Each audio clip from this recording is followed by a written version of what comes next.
যদিও মরে যাই এদেশের মানুষের জন্য মৃত্যুবরণ করব।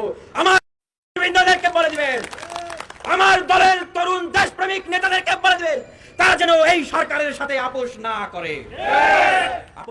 যখনই কোনো আপোষহীন নেতার উত্থান হতে থাকে, আপোষহীন দলের উত্থান হতে থাকে, তখনই তাদের চরিত্রে কালিমা লেপন করা হয়, তাদেরকে বিতর্কিত করা হয়, তাদের চরিত্র হনন করা হয়, তারপরে তাদেরকে গ্রেফতার করা হয়। যার উজ্জ্বল দৃষ্টান্ত আল্লামা মামুনুল হক সাহেব, তিনি এখনো কারাগারে রয়েছেন।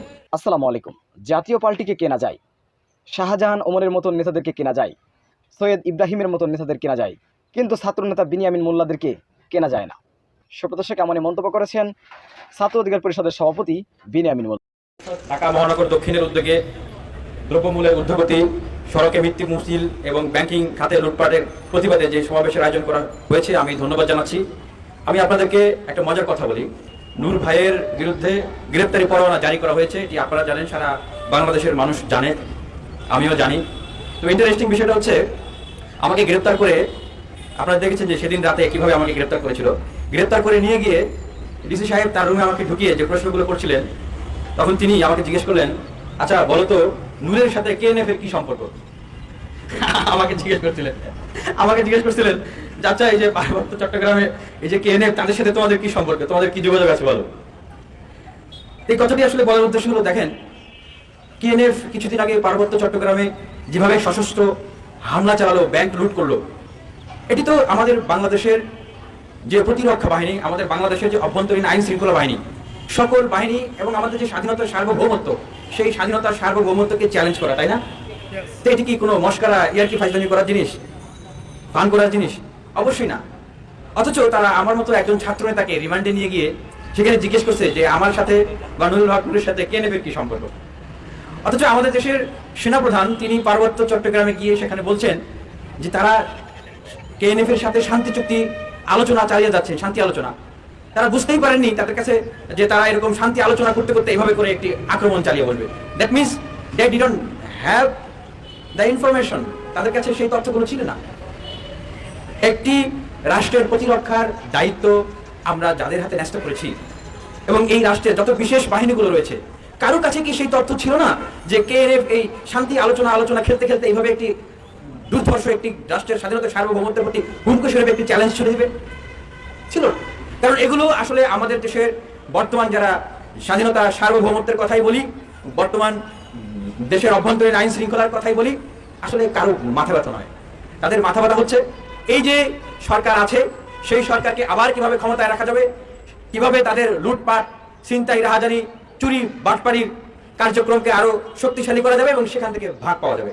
এটি আসলে আমাদের এই দেশের মানুষের জন্য খুবই দুঃখজনক এবং খুবই হতাশার একটি কথা। আমি আজকে বাসা থেকে যখন আসছিলাম, আসার সময় উবারে করে এসেছি, উবারের যেখানে পাওয়া যায় সেখানে গিয়ে বললাম যে ভাই যাবেন কোথায়? বললাম যে বিজয়নগর পানির ট্যাঙ্কি। ভাড়া কত? বললেন যে ভাই 250 টাকা। আমি বললাম যে ভাই এত টাকা ভাড়া, আমি তো যখন গিয়েছি আমি তো এত টাকা দিয়ে যেতাম না, আমি তো সর্বোচ্চ 150 টাকা, 160-70 টাকা। তখন উনি বললেন যে ভাই আমি আপনাকে চিনি। আমি যে কিভাবে চিনেন? ভাই আপনি গণ অধিকার পরিষদের অফিসে যাবেন। আমি যে ভাই গণ অধিকার পরিষদের অফিসে যাবো, আপনি কিভাবে চিনেন আমাকে? তখন উনি বললেন যে ভাই আপনার বাবা এই জায়গা থেকে প্রায় 1-2 দিন পরই কোর্টে যাইতেন আপনার মামলার জন্য, এবং উনি প্রায় আমরা এখানে যারা আছি প্রায় সবাই তাকে চেনে এবং আপনাকে আমরা খুব ভালোভাবে চিনি, যে এত দিন উনি এই জায়গা থেকে এই বাইকগুলোতে উবারে করে কোর্টে গিয়েছেন, আমরা সবাই পরিচিত, তাকে চিনি এবং আপনাকে চিনি। এবং আপনি যাবেন বিধায় আপনার কাছে 250 টাকা চেয়েছি, এবং আপনি বলেছেন 200 টাকায় যাচ্ছি, 180 টাকায় যাচ্ছি, না হলে অন্য কেউ বলে যেতাম না।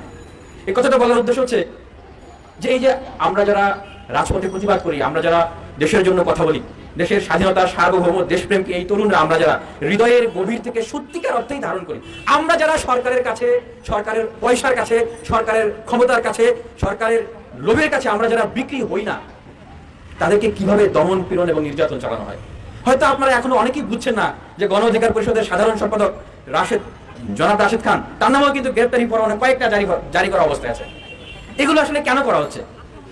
আপনারা যদি খেয়াল করে দেখেন যে এই গণ অধিকার পরিষদের, এই ছাত্র অধিকার পরিষদের রাজনীতিতে এদেশে একটি সংগ্রামী চরিত্র রয়েছে। এই ছাত্র অধিকার পরিষদ, গণ অধিকার পরিষদ, যুব অধিকার পরিষদ, শ্রমিক অধিকার পরিষদের রাজনীতির এই দেশে একটি আবশ্যীন চরিত্র রয়েছে, যেই চরিত্রটিকে এই সরকার ভয় পায়।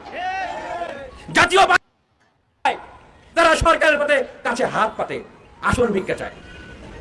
শাহজাহান ওমরের মতো নেতাদেরকে কেনা যায়, সৈয়দ ইব্রাহিমের মতো নেতাদেরকেও কেনা যায়, বর্ষিয়ান নেতারাও কুরবানির গরুর মতো দাওর দামে ওঠে, কিন্তু ছাত্র নেতারা তাদেরকে কেনা যায় না। আপনারা জানেন নির্বাচনের আগে আমাদেরকে অফার করা হয়েছিল, শুনেছেন অনেকবার। এদিকে আমাদের নেতৃবৃন্দদেরকে চাপ প্রয়োগ করা হচ্ছে যে তোমরা নির্বাচনে যাবে কি যাবে না, তোমাদেরকে নিবন্ধন দেওয়া হবে, এমপি মন্ত্রী বানিয়ে দেওয়া হবে, আর যদি না যাও তোমাদের যে মামলা দেওয়া হয়েছে তোমাদেরকে জেলে পড়া হবে। আমার বাবা যখন আমার সাথে সাক্ষাৎ করতে গিয়েছিলেন তিনি অনেক কৌশলে সেই কথাগুলো আমাকে বললেন। আমি জেলখানা থেকে বলেছি, হ্যাঁ আমার উপর নির্যাতন করা হয়েছে, আমাকে 10 ফিট বাই 15 ফিট একটি ছোট্ট ছেলে আমাকে নিঃসঙ্গভাবে রাখা হয়েছে, আমি যেন হার্ট অ্যাটাক করি, ব্রেন স্ট্রোক করি বা মরে যাই। আমি যদিও মরে যাই এদেশের মানুষের জন্য মৃত্যুবরণ করব। আমার নেতৃবৃন্দদেরকে বলে দিবেন, আমার দলের তরুণ দেশপ্রেমিক নেতাদেরকে বলে দিবেন তারা যেন এই সরকারের সাথে আপোষ না করে। আপোষ করলে কি হবে? আপোষ যদি আমরা করি এই দেশের মানুষ আর কোনোদিন নতুন কোন রাজনীতিকে নিয়ে স্বপ্ন দেখবে না। এই দেশের জনগোষ্ঠী, এই জনপদের মানুষ আর কোন তরুণ নেতাদেরকে বিশ্বাস করবে না। আমরা সেই বিশ্বাস ভঙ্গ করে নিই। আমরা নেতৃত্বের পরীক্ষা, নৈতিকতার পরীক্ষা দিয়েছি এই জাতির কাছে। আমরা জাতির কাছে আহ্বান জানাচ্ছি, এই অঞ্চলের যে রাজনৈতিক সংস্কৃতি, যখনই কোনো আপোষহীন নেতার উত্থান হতে থাকে, আপোষহীন দলের উত্থান হতে থাকে, তখনই তাদের চরিত্রে কালিমা লেপন করা হয়। বিভিন্ন গোয়েন্দা সংস্থা, বিদেশি সংস্থা বিভিন্ন প্রজেক্টের মাধ্যমে কলা কৌশলে তাদেরকে বিতর্কিত করা হয়, তাদের চরিত্র হনন করা হয়, তারপরে তাদেরকে গ্রেফতার করা হয়। যার উজ্জ্বল দৃষ্টান্ত আল্লামা মামুনুল হক সাহেব, তিনি এখনো কারাগারে রয়েছেন। আর ভাই নিজের বৈধ স্ত্রী তাকে নিয়ে ঘুরতে গিয়েছেন, সেখানে তার নামে মামলা দেওয়া হয়েছে, ধর্ষণের মামলা। আপনারা দেখেছেন আমাদেরকে নিয়েও নানা ধরনের বিতর্ক তৈরি করা হয়েছে। আমাকে যখন গ্রেফতার করা হয়েছে তারা কি ধরনের ভয়ঙ্কর চিন্তা তাদের ভিতরে পোষণ করেছিল আপনারা ভাবতে পারবেন না। আমাকে যদি সেদিন নূর ভাইয়ের বাসা থেকে গ্রেফতার না করা হতো, তারা আমাকে নিয়ে কোনো পার্বত্য অঞ্চলে চলে যেত, সেখানে গিয়ে আমাকে তারা জঙ্গি হিসেবে উত্থাপন করতো। হয়তো অনেক অস্ত্র শস্ত্র আমার পাশে দিয়ে আরো কিছু লোকজন সহ তারা দেখাতো যে জঙ্গি। আপনারা দেখেছেন না, তারা যখন গ্রেফতার করছে একজন আমাকে বলছে যে জঙ্গি ধরতে এসেছি, জঙ্গি ধরতে এসেছি। আরে ভাই তোমরা তো তোমরা অপদার্থ, অযোগ্য। আব্দুল্লাহ নামক একটি জাহাজকে সোমালিয়ান দস্যুরা নিয়ে চলে গেছে, তোমরা ছাড়াতে পারো না। এতদিন পরে ছাড়িয়ে এনেছো, তাও আবার $5 মিলিয়ন তাদেরকে দিয়ে। তার মূল্যমান কত জানেন? প্রায় 55 কোটি টাকার মতো। অথচ তোমরা আমার মতো একজন কি বলবো নিরীহ ছাত্র নেতা, অসহায় ছাত্র নেতাকে তোমরা জঙ্গি হিসেবে উত্থাপন করছো। কত বড় অপদার্থ তোমরা! তোমাদের শৃঙ্খলা বাহিনী, তোমরা এই তোমাদের বেড়ে ওঠা, আমরাও এই দেশের সন্তান, তোমাদের সাথে আমাদের কোনো শত্রুতা নাই, তোমাদের কোনো বিরোধিতা নাই। এই দেশকে তোমরা যেমন ভালোবাসো আমরাও তেমন ভালোবাসি। এই দেশের স্বাধীনতা, সার্বভৌমত্বকে রক্ষা করার দায়িত্ব তোমাদের, আমাদের সকলের স্বাধীনতা, সার্বভৌমত্ব রক্ষা করার দায়িত্ব। দেশপ্রেমকে বিক্রি করে দিও না, দেশটাকে ভারতের কাছেই। আমার এই স্বাধীন সার্বভৌম বাংলাদেশকে রক্ষা করতে হবে। সেই রক্ষা করার জন্য তরুণ ছাত্রদের সারা বাংলাদেশের বিশ্ববিদ্যালয় ক্যাম্পাসগুলো থেকে জেগে উঠতে হবে, জেগে উঠতে হবে, উঠতে হবে। গতকালকে দেখলাম যে আমাদের রব ভাই স্বাধীনতার পতাকা উত্তোলন করেছিলেন, যে মহান ব্যক্তি, তিনি কান্না করছেন। আজকেও দেখছেন যে আমি কাঁদো কাঁদো কণ্ঠে আপনাদের সামনে কথা বলছি। কারণ কি জানেন? কারণ জানেন? আপনারা হয়তো জানেন না, বলে দিচ্ছি।